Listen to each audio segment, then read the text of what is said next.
હાય, good afternoon friends. સો આપણે last લેક્ચરમાં triple પોઈન્ટની વાત કરતા હતા અને જેના વિશે મેં તમને કીધું હતું કે સ્વાધ્યાયના દાખલા નંબર 1 થી 5 જે છે એ આ ટ્રિપલ પોઈન્ટ આધારિત ત્રિબિંદુ આધારિત છે, તો આપણે એ સમજી લઈએ. બરાબર.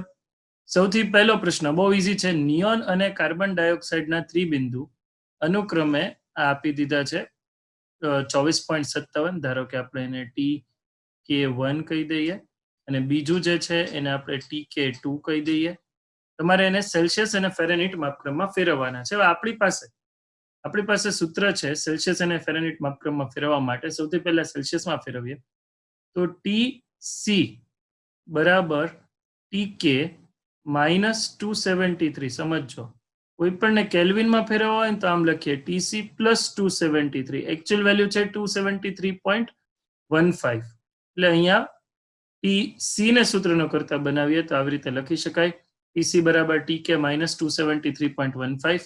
હવે ફર્સ્ટ અહીંયા લખીએ યાર TC1, તો TK1 -273.15.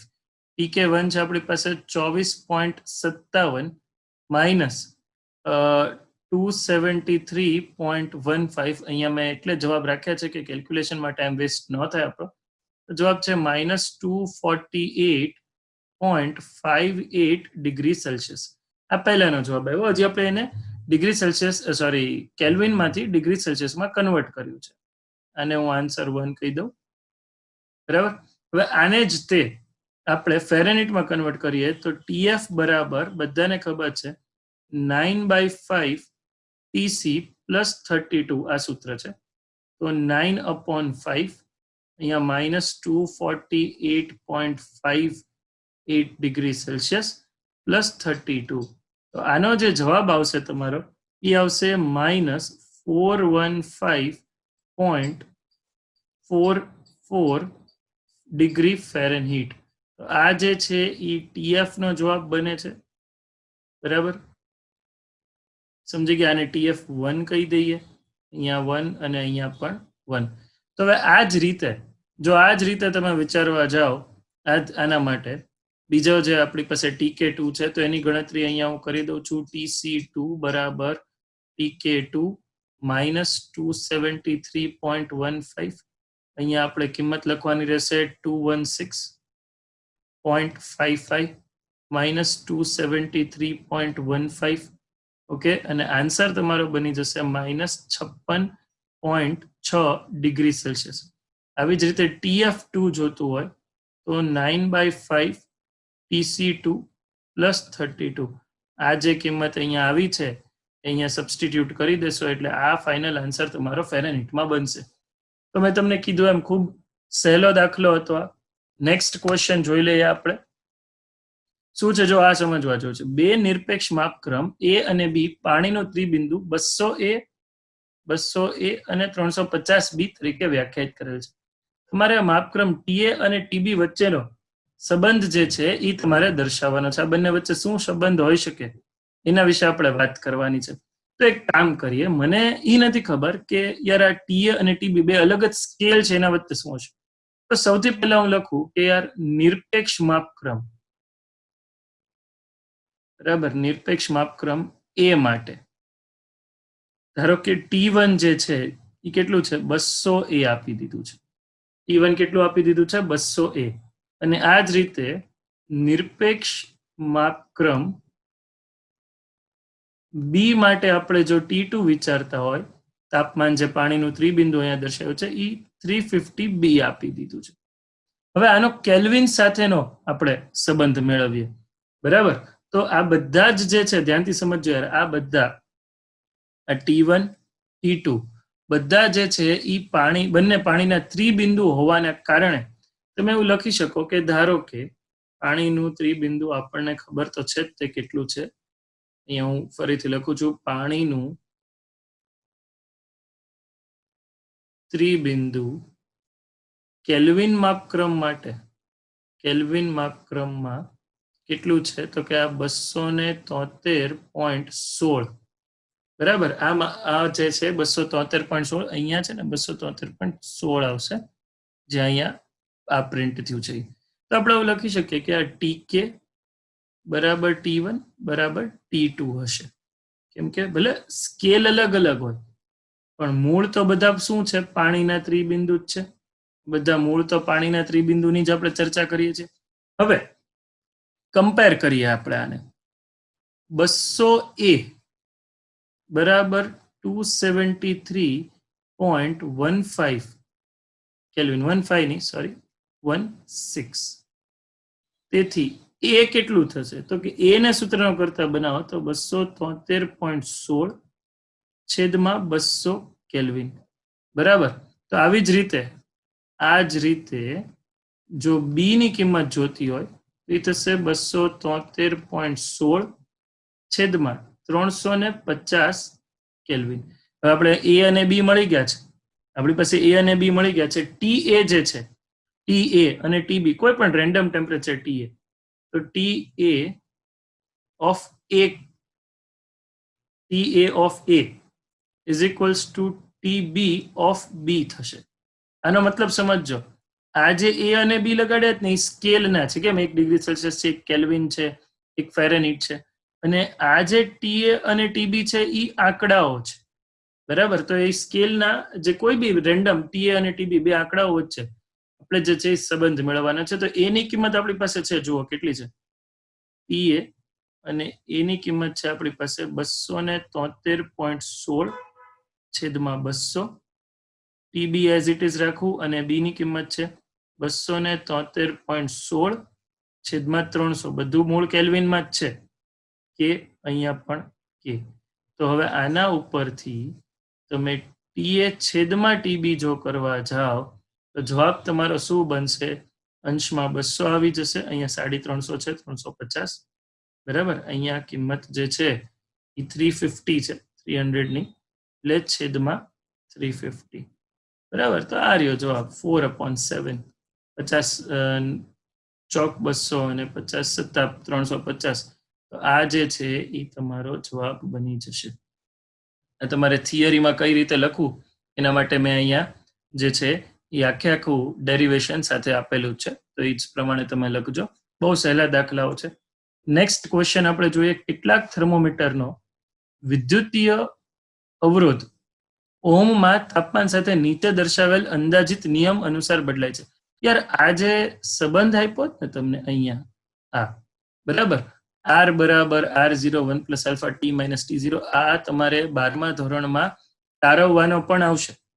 આ જે સંબંધ અહીંયા હું લખું છું, ધારો કે R બરાબર R01 plus alpha T minus T0, આ આખો સંબંધ 12મા ધોરણમાં તમારે ચેપ્ટર નંબર 3 પ્રવાહ વિદ્યુતમાં તારવવાનો પણ આવશે. R જે છે એ ટી તાપમાને અવરોધ છે, અહીંયા હું નોંધ કરતો જાઉં, R જે છે એ ટી તાપમાને અવરોધ થયો. બરાબર. એવી જ રીતે R0 જે છે એ T0 ને આ સંદર્ભ તાપમાન કહેવાય. બરાબર. આ તાપમાન અવરોધ છે. આલ્ફા જે છે એ અવરોધકતા માટે તાપીય ગુણાંક છે. બરાબર. આ આલ્ફાની કિંમત, આલ્ફા જે છે એ સંજ્ઞાને કહેવાય છે તાપીય ગુણાંક. પ્રશ્ન શું પૂછ્યો છે તમને? પાણીનું ત્રિબિંદુ જ્યારે આ છે 273.16 કેલ્વિન, ત્યારે અવરોધ 101.6 ઓમ છે. એટલે આપણે છે ને પાણીના ત્રિબિંદુને રેફરન્સ લઈ લઈએ, T0 273.16 કેલ્વિન, ત્યારે જે છે એને R0 કહી દઉં, જે છે 101.6 ઓમ. બરાબર. આ કિંમત આપી છે. હવે તો કે જ્યારે 600.5 કેલ્વિન છે, એટલે એને આપણે T1 કહી દઈએ, 600.5 કેલ્વિન તાપમાન છે, ત્યારે અવરોધ R1 છે, કેટલો છે તો કે 165.5 ઓમ છે. તો જ્યારે અવરોધ એટલો હશે, એટલે કે R2 કહીએ એને, કેટલો 123.4 ઓમ, ત્યારે T2 તાપમાન કેટલું હશે? આપણે આ જે મેઇન સૂત્ર પહેલું લખ્યું છે અહીંયા, બરાબર, અહીંયા જે પહેલું સૂત્ર લખ્યું છે આપણે, એના આધારિત બે સમીકરણ બનાવીએ. જુઓ અહીંયા હું બીજી સ્લાઇડમાં બે સમીકરણ બનાવું છું. પહેલું સમીકરણ લખીએ R1, પેલું R2 માટે લખીએ, આપણે T2 જોઈએ છે તો ફેર નથી પડતો, ચલો R1 માટે લખો. R1 બરાબર R0 બ્રેકેટમાં 1 પ્લસ આલ્ફા ટી ની જગ્યાએ લખું છું T1 માઇનસ T0. ઓકે, તો હવે હું લખીશ R1 બરાબર R0 પ્લસ R0 આલ્ફા. ધ્યાનથી સમજજો. હા બરાબર, R0 ને એકવાર આની સાથે ગુણી નાખું T1 માઇનસ T0. તો હવે આપણે તો એકચ્યુઅલી T2 જોઈએ છે. આને હું આમ લખું R1 માઇનસ R0 બરાબર R0 alpha T1 minus T0. હવે આને સમીકરણ 1 કહું. આવું નવું R2 માટે લખી શકીએ R2 માઇનસ R0 બરાબર R0 alpha T2 minus T0. આ બીજા માટે થઈ ગયું. હવે આપણી પાસે R1 ની કિંમત છે, R2 ની કિંમત છે, T1 ની કિંમત છે, T2 ની શોધવી છે, T0 ની કિંમત છે. આપણે સમીકરણ 1 અને સમીકરણ 2 નો ગુણોત્તર લઈએ. સમીકરણ 1 અને સમીકરણ 2 નો ગુણોત્તર લેતા બરાબર, આનો આપણે ગુણોત્તર લઈ લઈએ. તો આ શું થશે યાર? R1 minus R0 upon R2 minus R0 is equals two, જો અહીંયા તમે આ ગુણોત્તર લ્યો તો આ R0 આલ્ફા તો જતા જ રહેવાના છે અંશમાં. T1 માઇનસ T0 છેદમાં T2 માઇનસ T0. આપણે T2 શોધવાનું છે, તાપમાન, બરાબર. તો એને સૂત્રનો કરતા બનાવીએ. R1 ની કિંમત આપણી પાસે આગળ છે. કેટલી છે R1 ની કિંમત? મેં લિસ્ટ આઉટ કરેલી છે 165.5. બરાબર, R1 ની કિંમત છે 165.5 માઇનસ R0 ની કિંમત મૂકશું. R0 ની કિંમત આપણી પાસે છે 101.6. R0 ની કિંમત અહીંયા લખી નાખીએ 101.6. આગળ પાછું R2 ની કિંમત 123.4. R2 ની કિંમત અહીંયા 123.4. ડેટા જે લિસ્ટ આઉટ કર્યો છે એમાંથી 101.6 R0 ની કિંમત છે. T1 જે છે એ આપણે જોવું પડશે. T1 તાપમાન કેટલું છે? લિસ્ટ કરેલું છે 600.5. 600.5 ઓછા T0. તો T0 ની કિંમત કેટલી છે યાર? T0 તો 3.273.16. 273.16. T2 ખબર નથી. T2 અને T0 ની જગ્યાએ લખું 273.16. બરાબર. તો આ જે વસ્તુ છે એમાં આપણે અહીંયા સમજીએ. અહીંયા સૂત્રનો કરતા બને T2 માઇનસ 273.16 બરાબર. આ અહીંયા આનું સાદુરૂપ આપે 600 માઇનસ 273.16. આ કેટલું થવાનું છે? અહીંયા 0.5 છે ને અહીંયા 0.16 છે, એટલે 0.50 માંથી 0.16 તો જશે. એને આપણે અહીંયા લખી નાખીએ 0.34 અને 600 માંથી 273 જશે એટલે આ થઈ જશે 327. બરાબર, સોરી 427. સોરી 327 બરાબર છે. છેદમાં કઈ કિંમત મૂકું છું એ જોજો. છેદમાં આ જે આનો આટલો આ જે છે અહીંયા આ જે ભાગ 165.5 માઇનસ 101.6 બરાબર, એ કિંમત આવશે. આપણે એક કામ કરીએ, ફરીથી લખું છું, બરાબર. અહીંયા ધ્યાન આપજો. એટલે આનું સાદુરૂપ આપી દઈએ 165.5 માઇનસ 101.6 નું. તો એ કેટલું થઈ જશે યાર? એ સાદુરૂપ આવી જશે અહીંયા બાદબાકી જ કરી લઈએ. હું ખાલી અહીંયા તમને એક કિંમતો મૂકી દઉં. સોલ્વ તમે જાતે કરી લેજો, બરાબર. અહીંયા આપણે કિંમતો મૂકી દઈએ છીએ કોની? T2 માઇનસ 273.16 ને સૂત્રનો કરતા બનાવ્યો. 600.5 માઇનસ 273.16 એ આવી ગયું છે આપણી પાસે 327.34. એને ગુણ્યા 123.4 માઇનસ 101.6 એ ગુણાકારમાં જશે અહીંયા.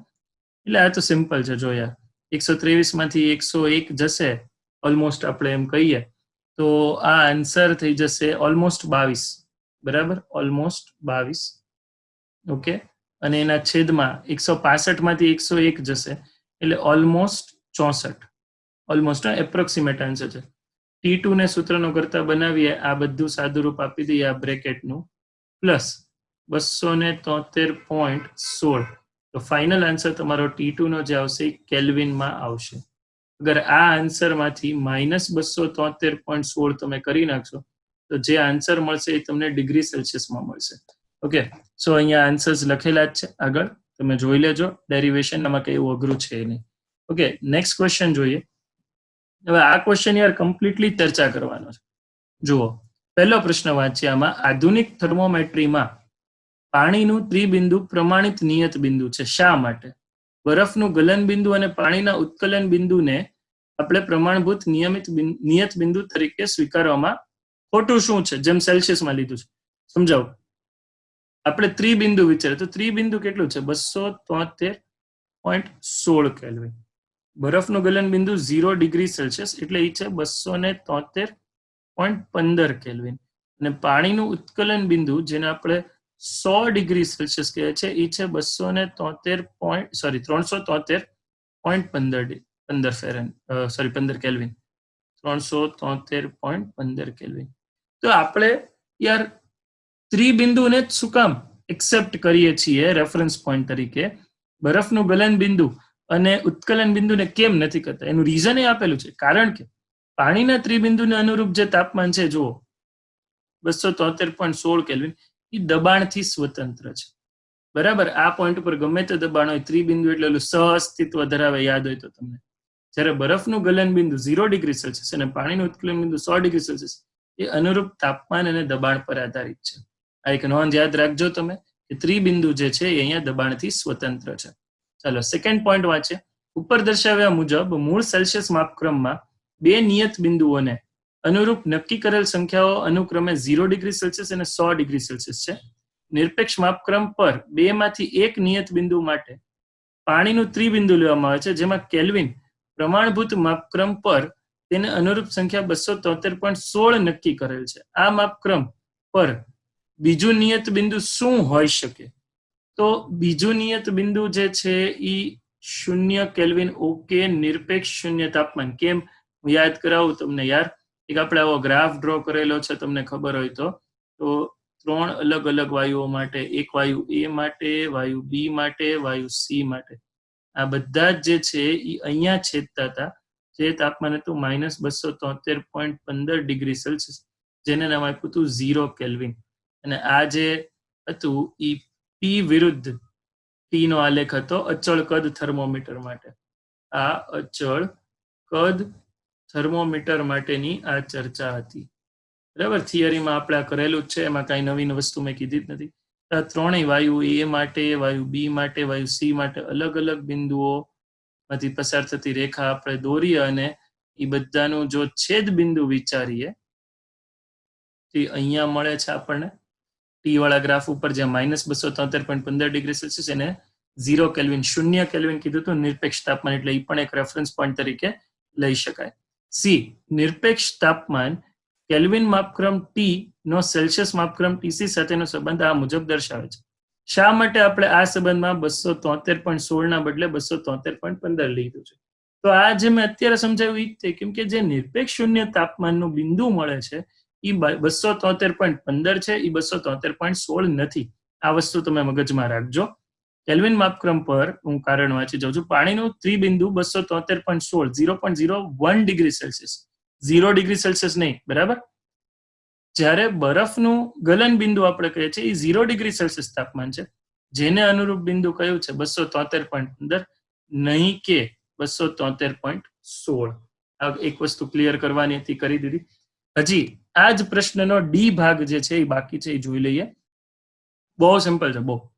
નિરપેક્ષ માપક્રમ પર પાણીનું ત્રિબિંદુ માટે એવું કયું તાપમાન છે કે જેના માટે એકમ ગાળાનું પરિણામ ફેરેનહીટ માપક્રમ પરના એકમ ગાળાના પરિણામ જેટલું થાય, પરિમાણ જેટલું થાય. સોરી, પહેલી તો વસ્તુ કે આપણને ઈ ખબર પડવી જોઈએ, આપણે જે ગ્રાફ ડ્રો કર્યો છે કયો, કે હું તમને ગ્રાફ યાદ કરાવું. આપણે TF બરાબર 9/5 TC + 32 આ ગ્રાફ ડ્રો કર્યો છે. આ ગ્રાફ જે છે એ કંઈક આ પ્રકારે હતો.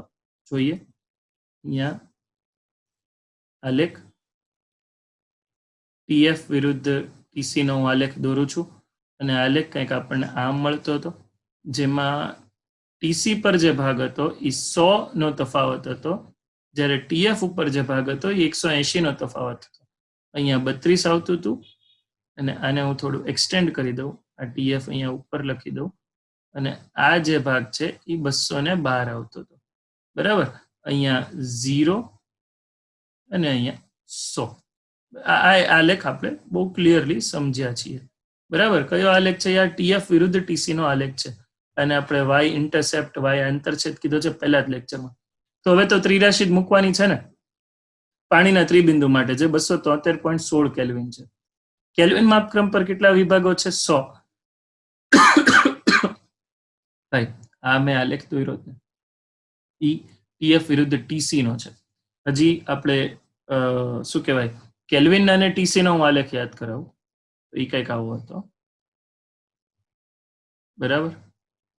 આ ટીકે વિરુદ્ધ ટીસી નો આલેખ, અહીંયા જે 0 ડિગ્રી સેલ્સિયસ છે, અહીંયા આપણે 100 ડિગ્રી સેલ્સિયસ કહીએ તો એને અનુરૂપ અહીંયા 273 અને અહીંયા 373.15. હું અત્યારે 15 નથી લખતો.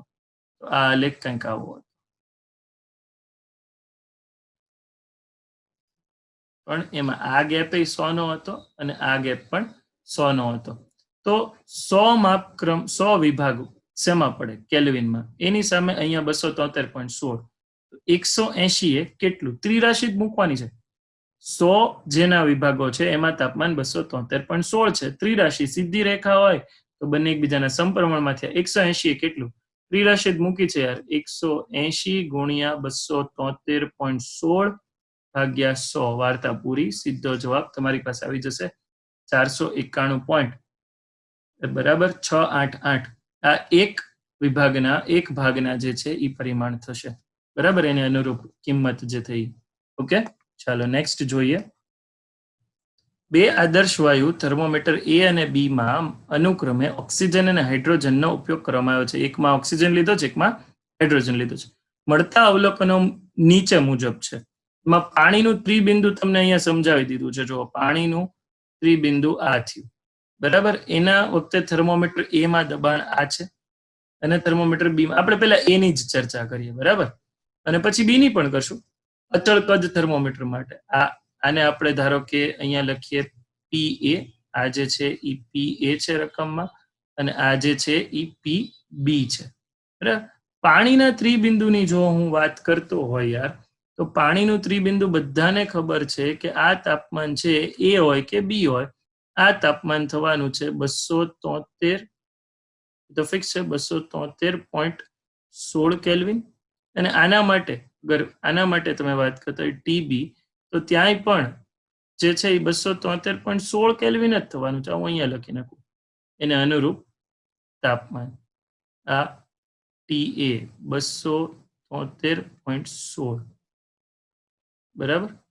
હવે સલ્ફરનું સામાન્ય ગલનબિંદુ હશે ત્યારે દબાણ એ સ્કેલમાં આ છે અને બી સ્કેલમાં આ છે. તમારે આ બંનેમાં ધ્યાનથી સમજજો, બંનેમાંથી તમારે ટી શોધવાનું છે, સલ્ફરનું ગલનબિંદુ. પહેલો પ્રશ્ન વાંચો. સલ્ફરનું સામાન્ય ગલનબિંદુ નિરપેક્ષ તાપમાન થર્મોમીટર એ અને બી ના વાંચન મુજબ શું હશે? સૌથી પહેલા આપણે એ ની વાત કરીએ. ફોર એ થર્મોમીટર એ આપણે ચાર્લ્સનો નિયમ વિચારીએ. અચળ કદ થર્મોમીટર છે એટલે ચાર્લ્સનો નિયમ આપણને કહે છે P1/T1 બરાબર P2/T2. ઓકે, P1 ની જગ્યાએ હું લખું PA. કોના માટે વાત કરી? અમે પાણીનું દબાણ. T1 ની જગ્યાએ વાત કરી TA, પાણીનું ત્રિબિંદુ. T2 એ તો શોધવાનું છે, અને P2 તો કે સલ્ફરનું જે દબાણ છે એની વાત કરી. ઓકે, સિમ્પલ છે. હવે ટી ના સૂત્રનો કરતા બનાવી દો P/TA/PA, બરાબર. તો હવે આપણી પાસે આ કિંમત છે. દબાણની કિંમત કેટલી છે? P ની કિંમત એ છે 1.797 10⁵. હું એ માટે વાત કરું છું. 1.797 10⁵. TA 273.16 ખબર જ છે બધાને, બરાબર. અને છેદમાં આ વખતે એનું દબાણ PA 1.250 10⁵. 1.250 10⁵. તો આનો જે જવાબ આવે છે એ અહીંયા લખેલો છે 392.69 કેલ્વિન. ટી બરાબર 392.69 કેલ્વિન. આ જવાબ આવ્યો. જે પ્રોસિજર તમે થર્મોમીટર એ માટે કરી, please repeat the whole procedure for thermometer બી. આખી પ્રોસેસ આપણે રિપીટ કરીએ. કોના માટે? અહીંયા ફોર થર્મોમીટર બી. એમાં આવું જ આવશે પીબી અપોન ટીબી બરાબર પી અપોન ટી. ચાર્લ્સનો નિયમ છે, હું રિપીટ નથી કરતો. ટી બરાબર પી ઇન્ટુ ટીબી અપોન પીબી.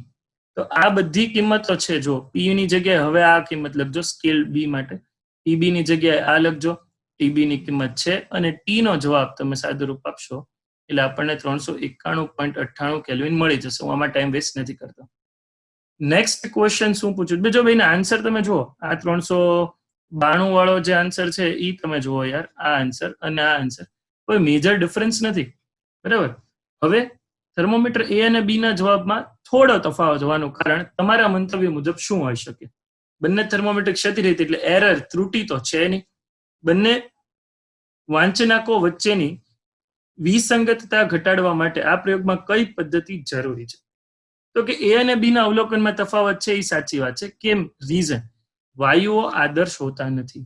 દરેક વાયુ ઊંચા તાપમાને અને નીચા દબાણે, યાદ રાખજો, ઊંચા તાપમાને અને નીચા દબાણે વાયુ આદર્શ વાયુ તરીકે વર્તવાનો પ્રયત્ન કરતો હોય છે, બરાબર. કોઈ વાયુ આદર્શ વાયુ હોતો નથી. એટલે બંને જે છે એ અલગ અલગ રીતે થોડું ઘણું વર્તે છે. વાયોલેશન છે એમાં, જે વધારે તમે વાયુના ગતિવાદમાં સમજશો, બરાબર.